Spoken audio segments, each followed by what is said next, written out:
A lot of this isn't going to make sense to you, and I'm sorry about that. I'm just going to start at the beginning, with the house.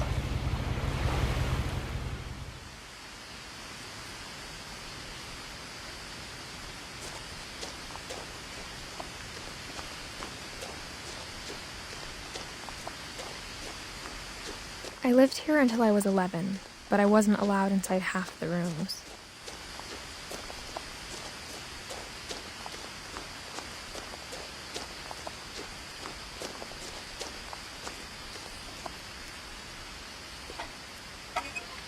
Inside the mailbox were bills from 7 years ago, marked urgent, open immediately.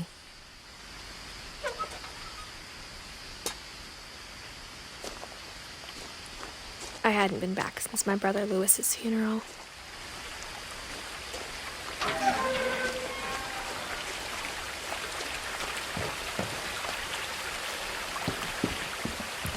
In her will, my mother left me a key, but didn't tell me what it unlocked. Maybe she thought I'd know, or she thought that the mystery would be enough to bring me back.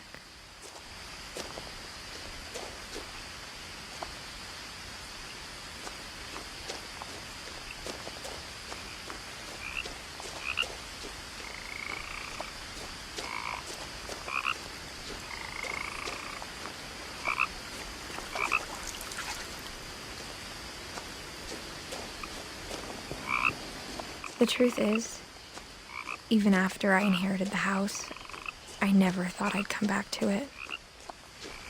But now I had questions about my family that only the house knew the answers to.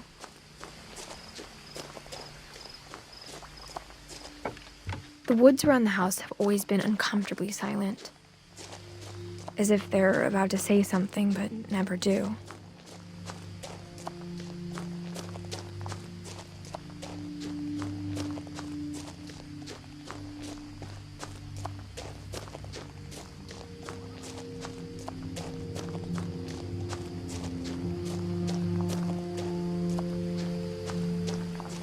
The house was exactly like I remembered it, the way I'd been dreaming about it.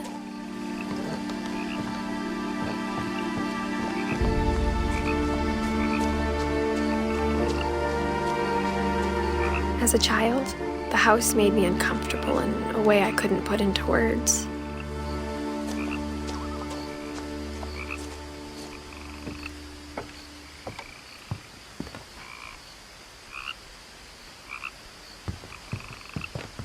Now, as a 17-year-old, I knew exactly what those words were. I was afraid of the house.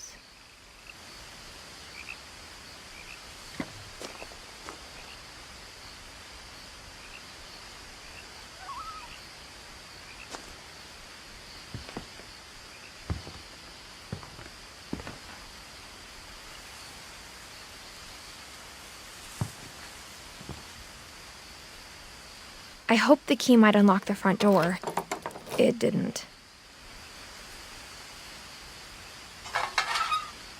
Looking in, I felt like the house itself had been waiting for me.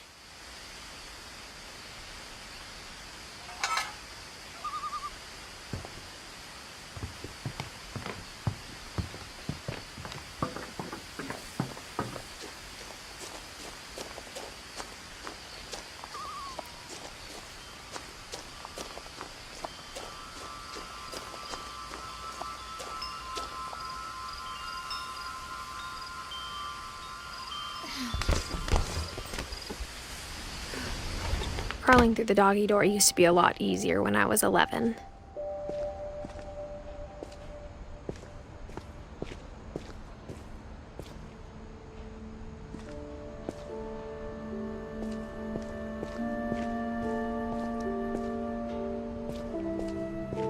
For the first time in years, I felt like I was home.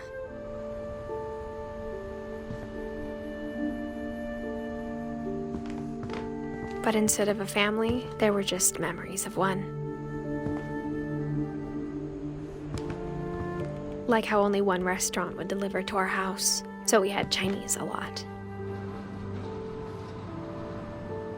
Or how after Lewis started working at the cannery, we all got sick of eating salmon. Except our cat, Molly.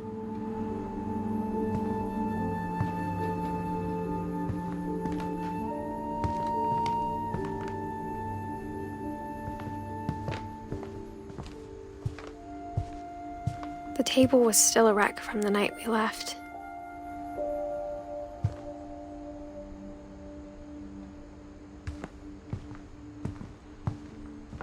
Nothing in the house looked abnormal.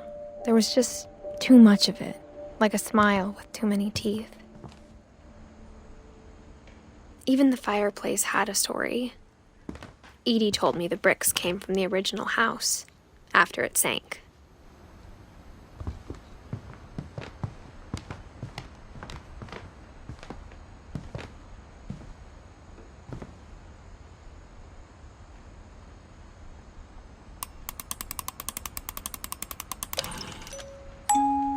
Great-Grandpa Sven built a music box for Barbara, along with the rest of the house. Mom always told me to stay out of the basement, so I wasn't too surprised when the key didn't fit.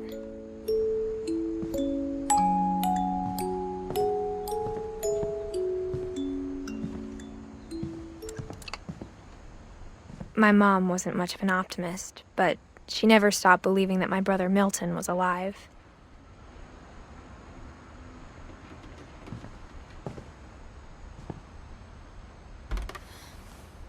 Edie told me once that every finch who ever lived is buried somewhere in the library.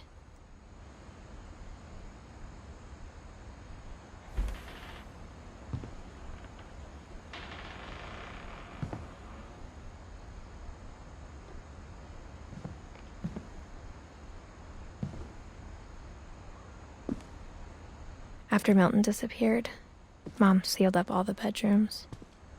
Then Edie retaliated and drilled peepholes.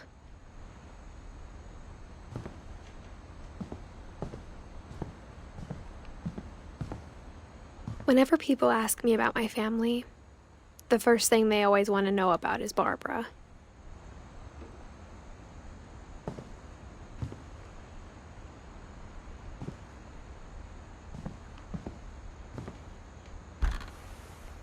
Barbara was a child star for 2 years, until America grew out of it.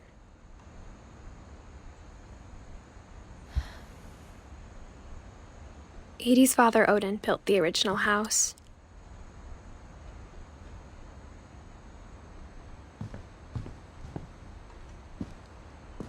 Mom must have locked the third-floor stairs on the night we left.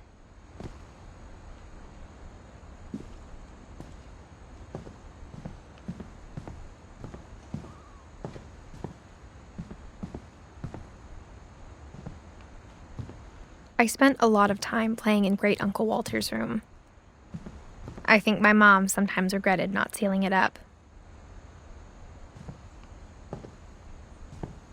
Lewis told me there were secret passages, but I never believed him.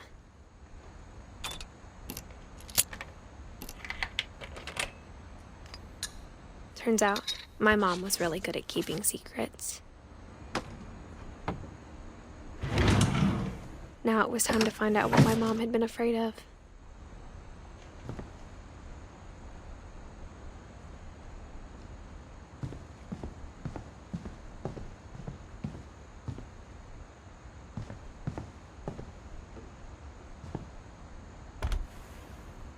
Molly always seemed like a girl I could imagine being friends with, if she hadn't died in 1947.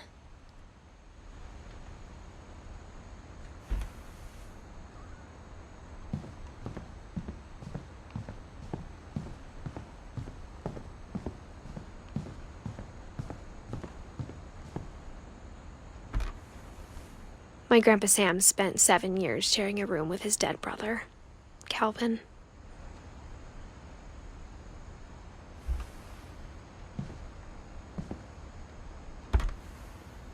As a kid, I just assumed every house had peepholes and sealed rooms you weren't allowed inside of.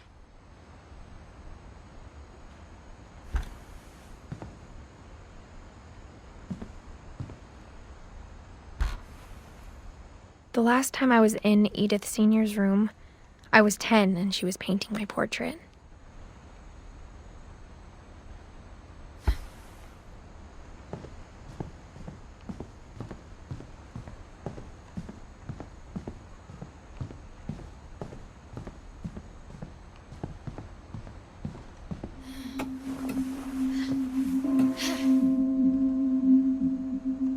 the paintings on the wall, it was clear my brother Milton had been here before me.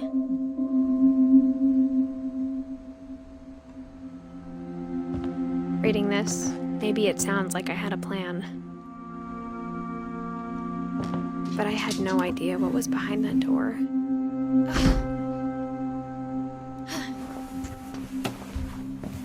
Just like I had no idea where all this was gonna lead. I grew up looking at Molly's room through the peephole. Being inside for the first time, I felt like I'd stepped behind a painting.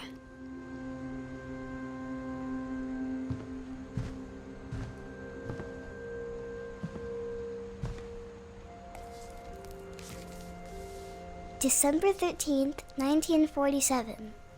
Dear Diary, I'll be gone soon, but I wanted to tell somebody about what's gonna happen. It started when Mom sent me to bed without dinner. I woke up and I was starving, so I looked around for something to eat.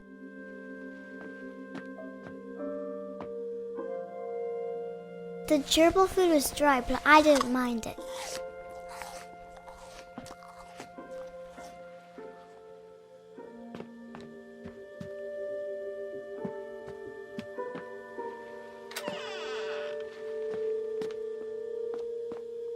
I ate a lot of things that night.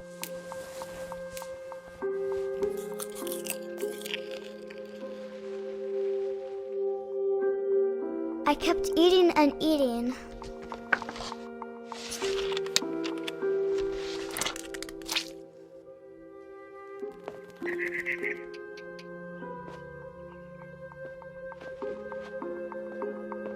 Then I heard chirping outside my window. It was a barn swallow going back to her nest. I reached out for her.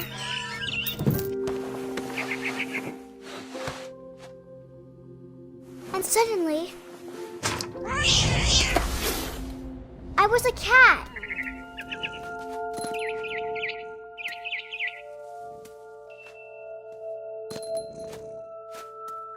I tried to be quiet, but the bird was really scared.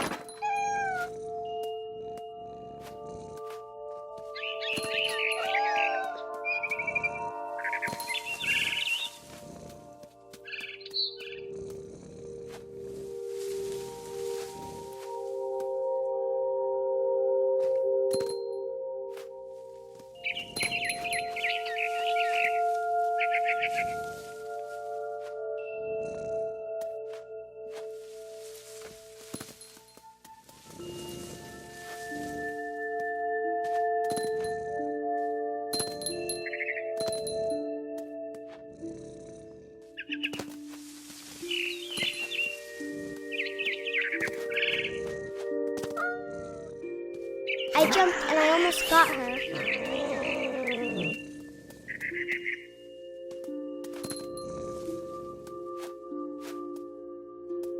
I could tell she was getting really tired.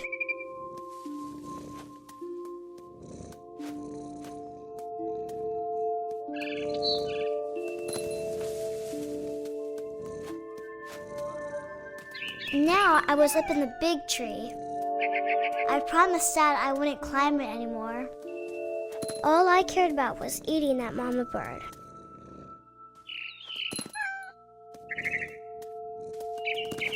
I gobbled her up. And suddenly, I was an owl. First, all I heard was the wind. Then I heard little teeth nibbling in the grass.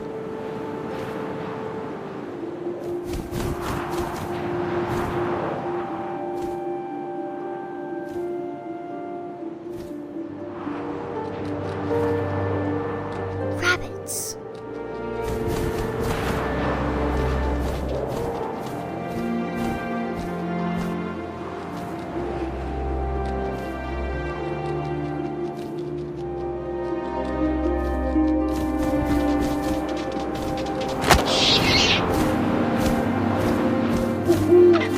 I imagined his face looking up and seeing mine through my talons. I swallowed him up, and I didn't chew one bit. Then I flew off to find something bigger.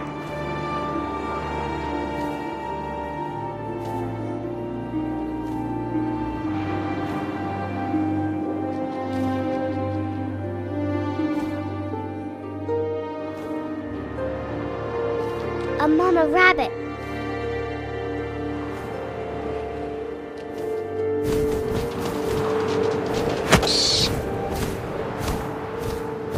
She was almost too big to carry. I started choking, but I couldn't stop eating. And suddenly, I was a shark.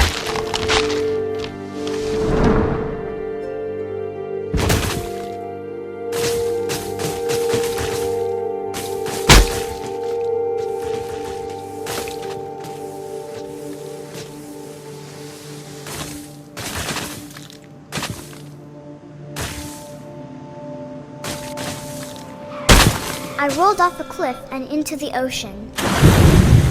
Now, I was hungrier than ever.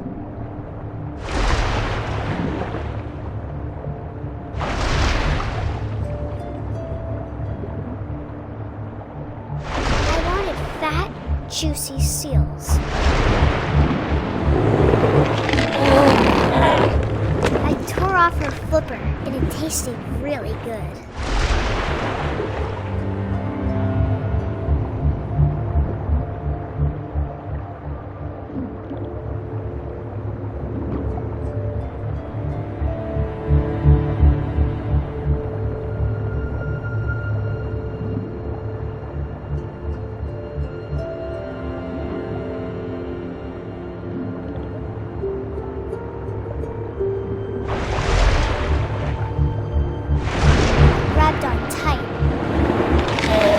So hungry, I jumped out of the water. When I opened my eyes, everything had changed.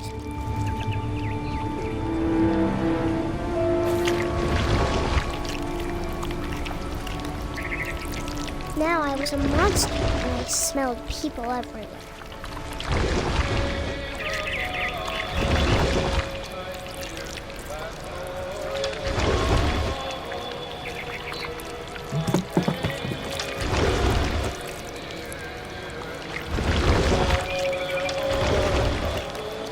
I was big, but I moved real quiet.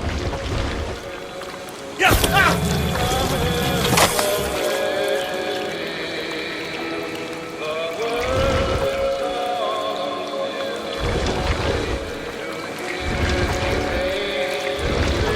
I wanted to stop, but also I didn't.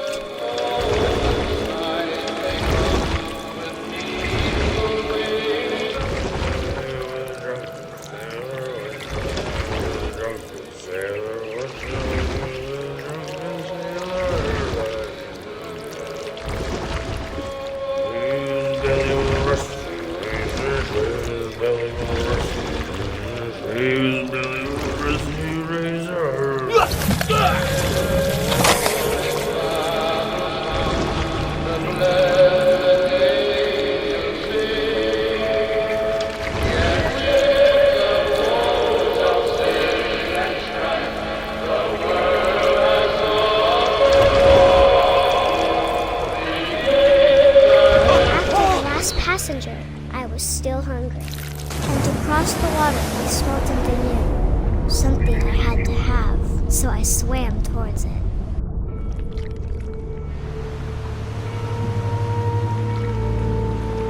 I slithered onto the sand, and the good smell went into an old pipe.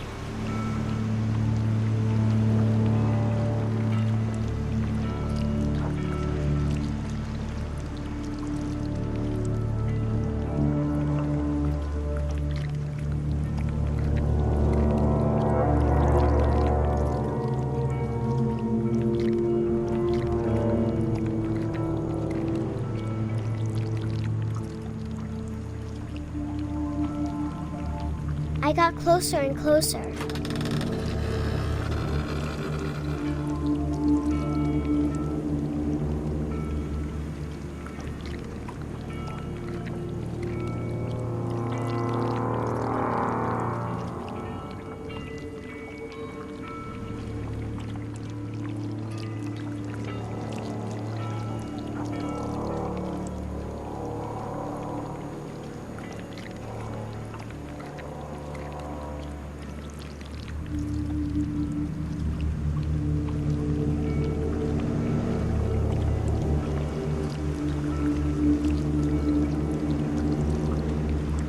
all my stomach started growling.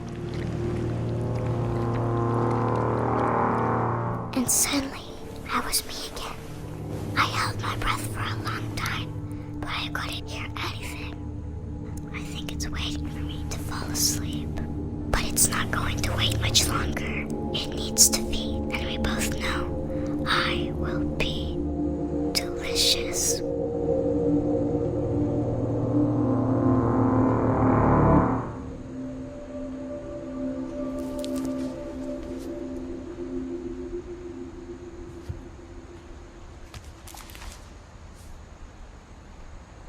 I'm not sure if I believed all of that, but I'm sure Edie would have.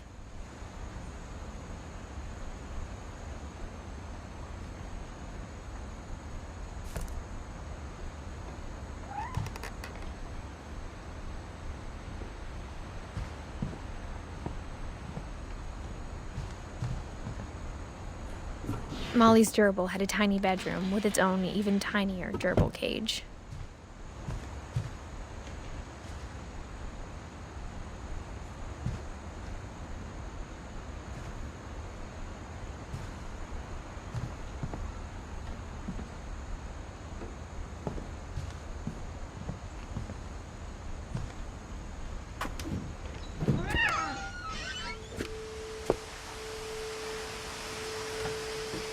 This will be obvious later, but my mom never told me any of these stories. Edie would have, but Mom didn't like bringing up the past. Though, when we adopted a stray kitten, she was the one who named it Molly.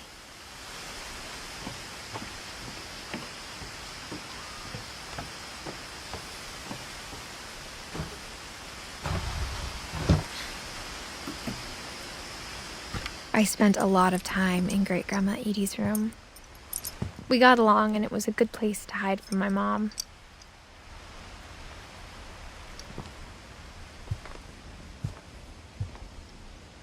When Edie told people Sven was killed by a dragon, she could also have said he was building a dragon-shaped slide that collapsed. She could have, but she didn't.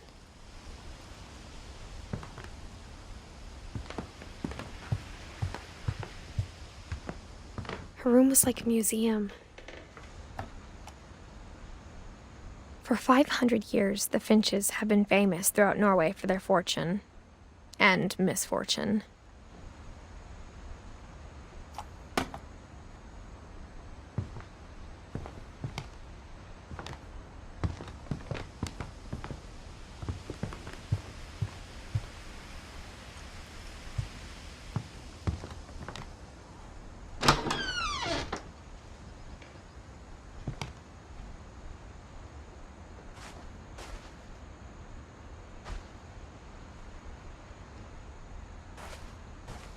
The only trace Grandpa Sam's first wife, Kay, left on the house was the pink bathroom. It was a pretty big trace.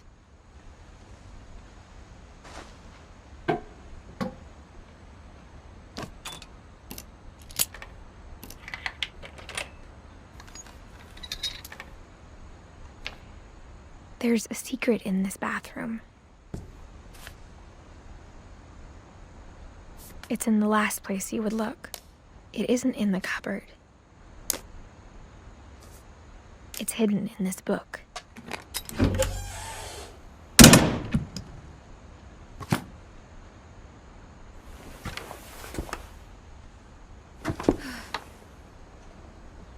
Sven gave Sam an old camera he'd refurbished.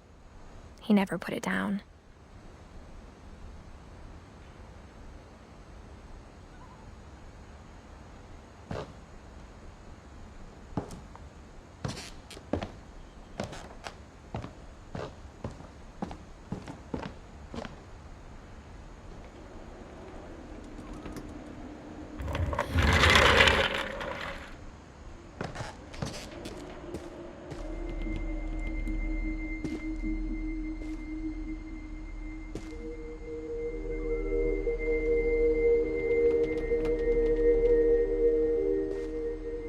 I knew Grandpa Sam had a twin.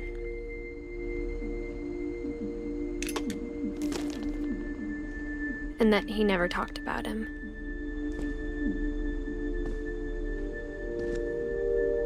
I guess my grandpa didn't like history any more than my mom did.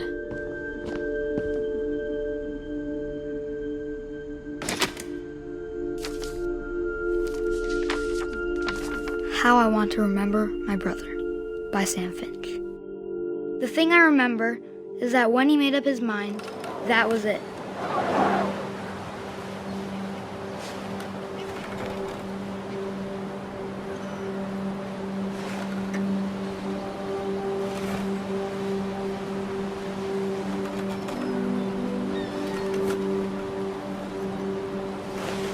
My brother said he'd die before he ate another mushroom, and he did.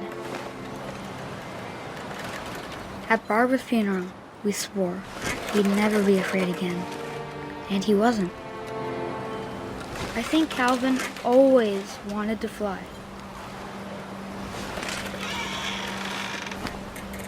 Sam! Calvin!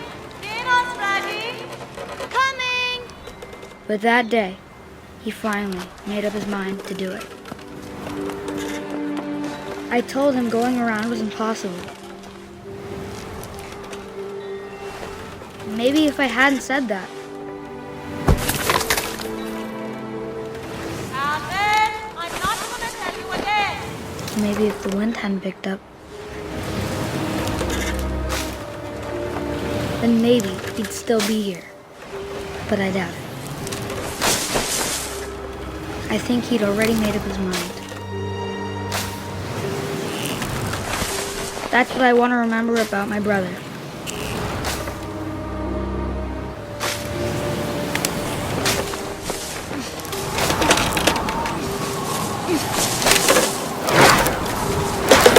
The day he made up his mind to fly. And he did.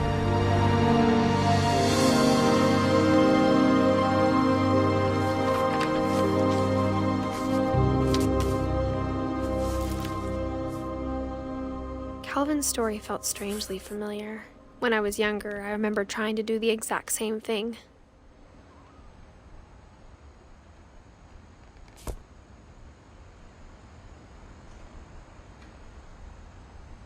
After the funeral, Edie roped off Calvin's half of the room.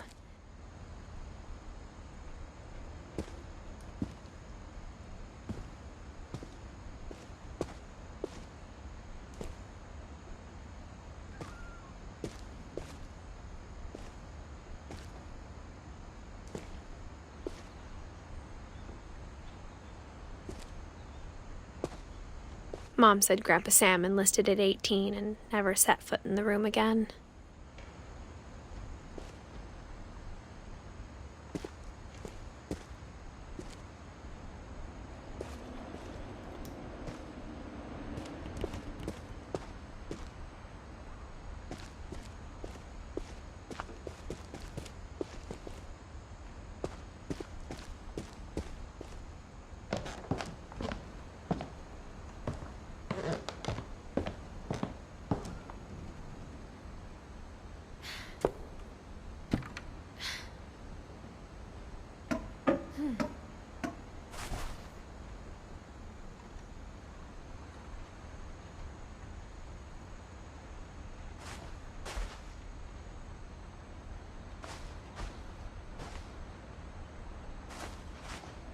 Even in her 90s, sometimes Edie seemed a lot younger than my mother.